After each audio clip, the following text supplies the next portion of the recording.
வணக்கம் நண்பர்களே, இது நமது இந்து தமிழ் கலாச்சாரம்.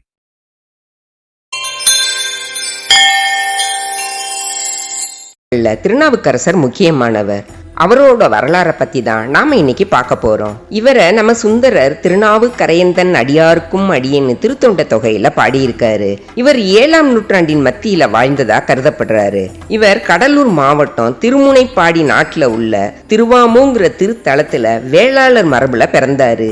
இவரது தந்தையார் புகழனார், தாயார் மாதினி அம்மையார். இவர் இயற்பெயர் மருள் நீக்கியார். இவருக்கு திலகவதியார்னு ஒரு தமக்கை இருந்தாங்க. திலகவதியார் திருமண வயதை அடைஞ்சதும் அவரை தமக்கு திருமணம் செஞ்சு வைக்கும்படி மன்னன் கிட்ட தளபதியா இருந்த சிவபக்தரான கலிப்பகையார் கேட்டாரு. பெற்றோரும் மகிழ்ந்து திருமண ஏற்பாடுகளை செஞ்சாங்க. திடீர்னு போர் மூண்டதால கலிப்பகையார் போர் முனைக்கு போக வேண்டியதாயிருச்சு. போருக்கு போய் நெடுநாள திரும்பி வராததால திலகவதியின் பெற்றோர் உடல் நல குறைவால சிவபதவி அடைஞ்சாங்க. கலிப்பகையாரும் போர்ல வீர மரணம் அடைஞ்சாரு. அதனால திலகவதியார் திருமணம் செஞ்சுக்காம சிவநெறியில போய் தன்னோட தம்பிய தாய் போல வளர்த்தாங்க. மருள் நீக்கியாரும் திலகவதியாரும் உலகத்துல எதுவுமே நிரந்தரம் இல்லைங்கிறத உணர்ந்து தங்கள்கிட்ட இருக்க செல்வத்தை அறவழியில செலவு செஞ்சாங்க.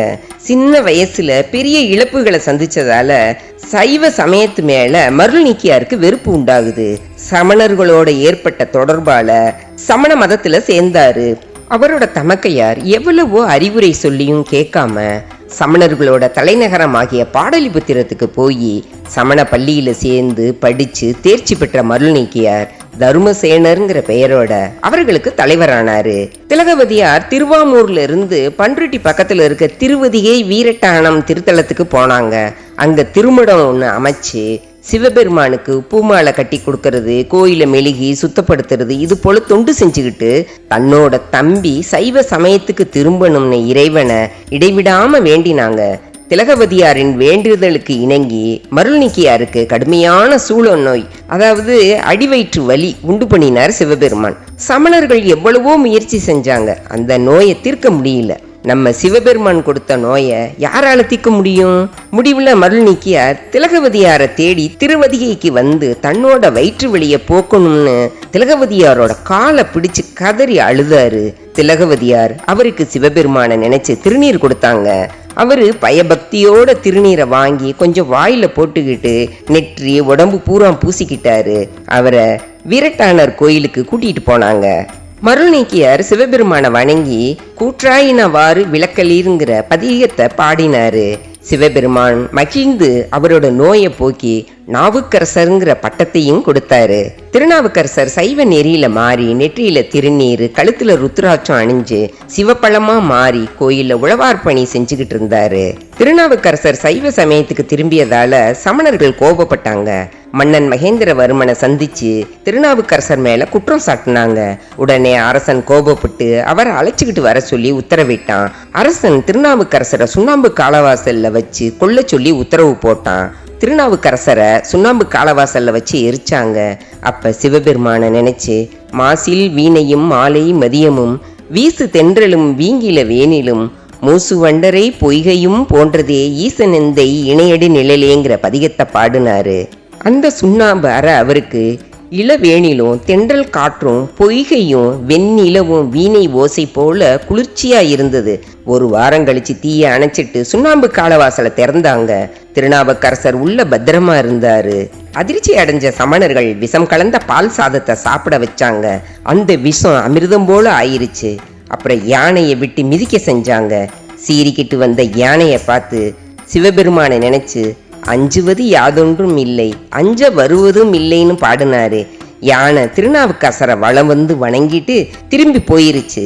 அதற்கப்புறம் திருநாவுக்கரசரை கல்லுல கட்டி கடல்ல போட்டாங்க. அந்த நிலையிலையும் சிறிதும் மனம் தளராத திருநாவுக்கரசர் சிவபெருமானை நினைச்சு சொற்றுனை வேதியன் சோதி வானவன் பொற்றுனை திருந்தடி பொருந்த கைத்தொழ கற்றுனை பூட்டியோர் கடலிற் பாய்ச்சினும் நற்றுணையாவது நமச்சிவாயவேங்கிற பதிகத்தை பாடினாரு. உடனே கல்லும் கடல்ல தெப்பம் போல மிதந்தது. திருநாவுக்கரசரும் திருப்பாதிரி புலியூர் பக்கத்துல கரை சேர்ந்தாரு.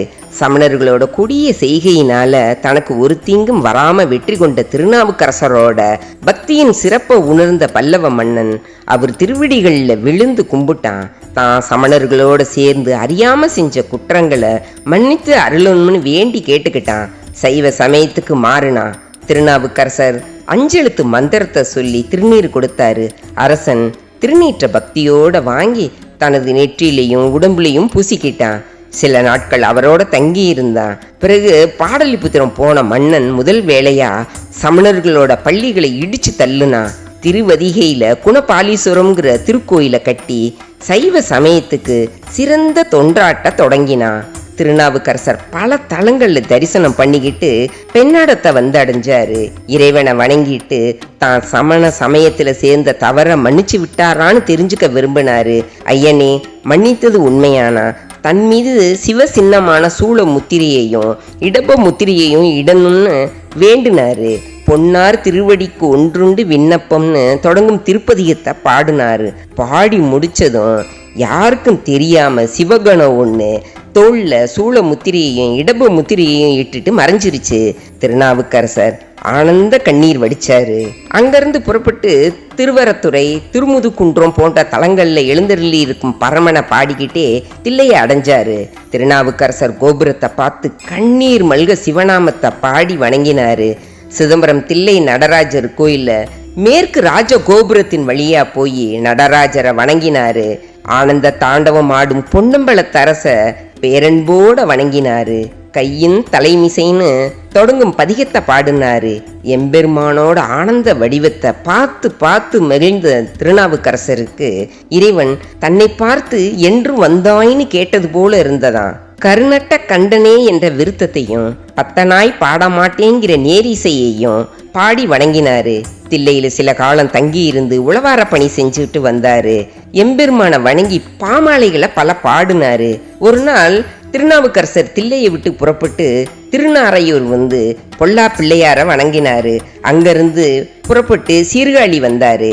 தோணியப்பருக்கு திருத்தொண்டு செய்துகிட்டு இருந்த திருஞான சம்பந்தர் அடியார்களோட சேர்ந்து அகமும் முகமும் மலர திருநாவுக்கரசர் திருஞான சம்பந்தர் மலரடிய வணங்கினாரு.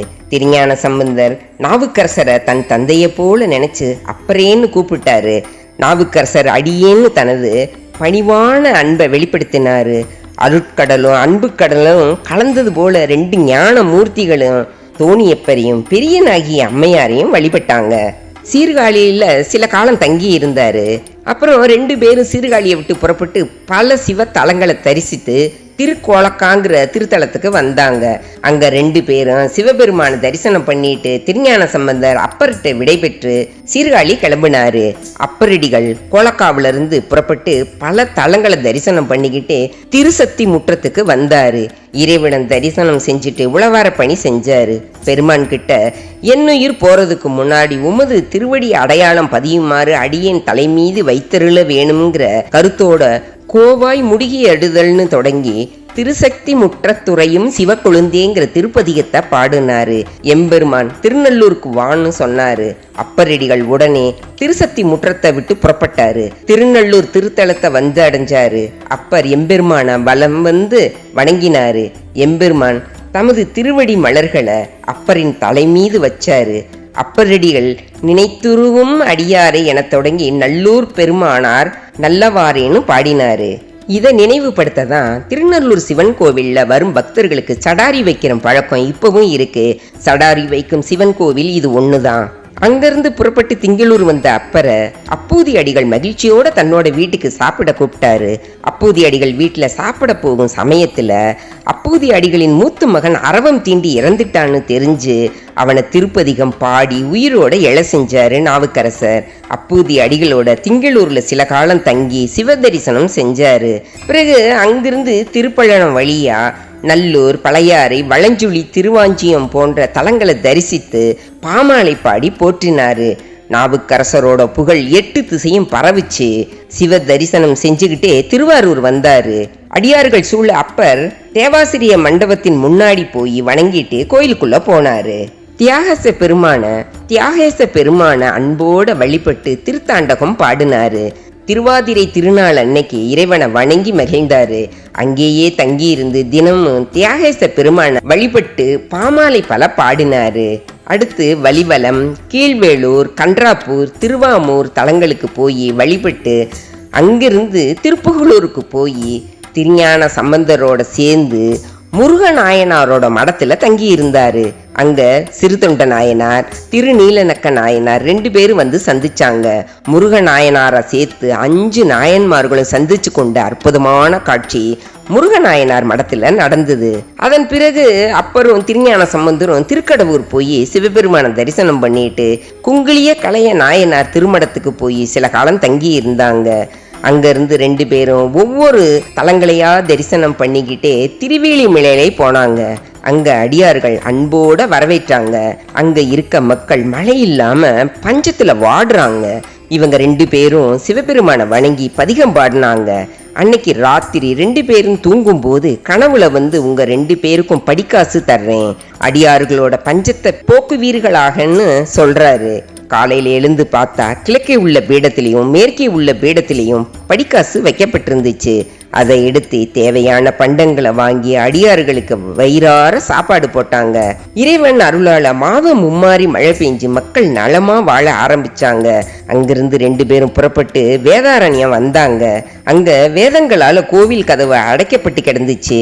அப்ப 2 பேரும் கதவை திறந்து நேர் வழியில தான் போய் சாமி தரிசனம் செய்யணும்னு திருநாவுக்கரசர் பண்ணின் நேர்மொழியான்னு தொடங்கும் பதிகத்தை பாடினாரு. கதவு திறக்கல. உடனே அப்பர் இரக்கம் ஒன்றி வீருங்கிற திருக்கடைக்காப்புல பாடினாரு. பாடி முடிஞ்சதும் கதவு தாழ் திறந்தது. 2 அடியார்களும் கோயிலுக்குள்ள போய் இறைவனை மெய்யுருகி வழிபட்டாங்க. வெளியே வரும்போது திருஞான சம்பந்தரை கதவை அடைக்கும்படி பாட சொன்னார் நாவுக்கரசர். அவர் பாட ஆரம்பிச்ச முதல் பாட்டிலேயே கதவு மூடிருச்சு. அன்னையிலிருந்து கதவு தானே திறக்கவும் மூடவும் ஏத்த மாதிரி அமைஞ்சிருச்சு. அப்புறம் திருஞான சம்பந்தர் அப்பர்கிட்ட சொல்லிட்டு மதுரைக்கு போனாரு. திருநாவுக்கரசர் பல தலங்களை தரிசனம் பண்ணிக்கிட்டே திருப்பயங்கிலி போய் தரிசனம் செய்ய போறாரு. அப்ப சாப்பாடு இல்லாம தண்ணி இல்லாம முடியாம களைப்பாகி அவர் தன்னோட பயணத்தை எதிர்பாராத விதமா நிறுத்த வேண்டியதாயிருச்சு. இந்த நேரத்துல சிவபெருமான் அந்தனர் மாதிரி வந்து அவருக்கு சாப்பாடு தண்ணி எல்லாம் கொடுக்கறாரு. திருநாவுக்கரசரும் களைப்பி நீங்கி அவருக்கு நன்றி சொன்னாரு. திருப்பயங்கிலிக்கு வழிபாடு செய்ய போறாரு. அப்ப சிவபெருமான் எங்க போறீங்கன்னு கேக்குறாரு. நான் திருப்பயங்கிலி திருத்தலத்துக்கு போறேன்னு சொல்றாரு. அப்ப சிவபெருமான் நானும் அங்கதான் போறேன்னு சொல்றாரு. 2 பேரும் போறாங்க. கோயிலுக்குள்ள நுழைஞ்சதும் சிவபெருமான் மறைஞ்சிட்டாரு. திருநாவுக்கரசர் இறைவனோட கருணையையும் அவரை பிரிஞ்சதையும் நினைச்சு கதறி அழுதாரு. மறுபடியும் திருவண்ணாமலைக்கு பயணத்தை தொடங்கினாரு. அண்ணாமலையார வணங்கிட்டு காளகஸ்தி போனாரு. அங்க இறைவனோட பெருமைகளை போற்றி பாடினாரு. காளகஸ்தி இல்ல கண்ணப்பரோட பெருமைகளையும் பாடினாரு. அப்புறம் வாரணாசி போய் விஸ்வநாதரை வழிபட்டாரு. அப்புறம் அப்பர் பெருமான் தனியா பல தலங்களை தரிசனம் செய்துகிட்டே கைலாய மலையை பார்க்க தொடர்ந்து போய்கிட்டே இருந்தாரு. வயது அதிகமாயிட்டதால களைப்பாகிட்டார். உடனே சிவபெருமான் ஒரு முனிவர் வேடத்துல வந்து அவரை பார்த்து சாமி எங்க போறீங்கன்னு கேக்குறாரு. கைலை காட்சிய பார்க்க போறேன்னு சொல்றார் அப்பர். அதுக்கு முனிவர் மனிதரால பார்க்க முடியாது, அதனால திரும்பி போங்கன்னு சொல்றாரு. அதுக்கு அப்பர் கைலை காட்சியை காண்பேன், இல்லையேல் உயிர் துறப்பேன்னு சொல்றாரு. உடனே இறைவன் அசரீரா இங்குள்ள குளத்துல மூழ்கி திருவையாறு செல்லுங்கள், அங்கு கைலாய காட்சியை காணலாம்னு சொன்னாரு. அப்பரும் அப்படியே செஞ்சாரு. அந்த குளத்துல மூழ்கி திருவையாறு குளத்துல எழுந்து கருவறைக்கு போனாரு. அங்க இறைவன் திருக்கைலாய காட்சியை காட்டினாரு. அதை பார்த்து மகிழ்ந்தார் திருநாவுக்கரசர். இறுதியா திருநாவுக்கரசர் பூம்புகார் அடைஞ்சு அக்னீஸ்வரருக்கு கோயிலை சுத்தம் செய்யற பணியை செஞ்சாரு. அங்க திருத்தாண்டகம் முதலான பாடல்களை பாடினாரு. அவரோட பக்தியை சோதிக்கும் வகையில கோயில் தளம் முழுவதும் ரத்தினங்கள் ஆபரணங்களால நிறைஞ்சு இருந்துச்சு. திருநாவுக்கரசருக்கு இதெல்லாம் சாதாரண அற்பமான பொருள் தானே. இந்த உண்மையான துறவி சிவபெருமான் மேல அவரோட பக்தியும் தன்னலமற்ற அணுகுமுறையையும் யாராலையும் வேறுபடுத்த முடியல. திருநாவுக்கரசர் அந்த ரத்தினங்களை ஒரு தூசி மாதிரி எடுத்து தூரமா வச்சுட்டு கோயிலை சுத்தம் செஞ்சாரு. சிவபெருமான் திருநாவுக்கரசரை தொடர்ந்து சோதனை செஞ்சாரு. ஆனா சிவபெருமான் மேல அவருக்கு பக்தி மேலும் மேலும் அதிகமாச்சு. அப்பர் மேலும் பல தலங்களை தரிசனம் செஞ்சு உழவார பணி செஞ்சாரு. 81வது வயது வரைக்கும் சிவத்தொண்டு செஞ்ச அப்பர் சித்திரை மாதம் சதய நட்சத்திரத்துல திருப்புகலூர் தலத்துல அட புண்ணியமே உனது திருவடிகளை நோக்கி போகிறேன்ற பாடலை பாடி இறைவனடி சேர்ந்தாரு. இவர் பாடிய பாடல்கள் சைவ திருமுறைகள்ல 4 முதல் 6 முடிய 3 திருமுறைகளா தொகுக்கப்பட்டிருக்கு. இவரோட குரு பூஜை சித்திரை மாதம் சதய நட்சத்திரத்துல எல்லா சிவன் கோயில்லையும் சிறப்பா கொண்டாடுறாங்க. இதோட இவரோட வரலாறு முடியுது. நாம அடுத்து பார்க்க போற நாயன்மார் யாருன்னா குலச்சிறை நாயனாரின் வரலாறை பத்தி தான் பார்க்க போறோம். மேலும் இது போன்ற ஆன்மீக கதைகளுக்கு நமது இந்து கலாச்சாரம் தமிழ் சேனலை சப்ஸ்கிரைப் மற்றும் லைக் அண்ட் ஷேர் செய்யுங்கள்.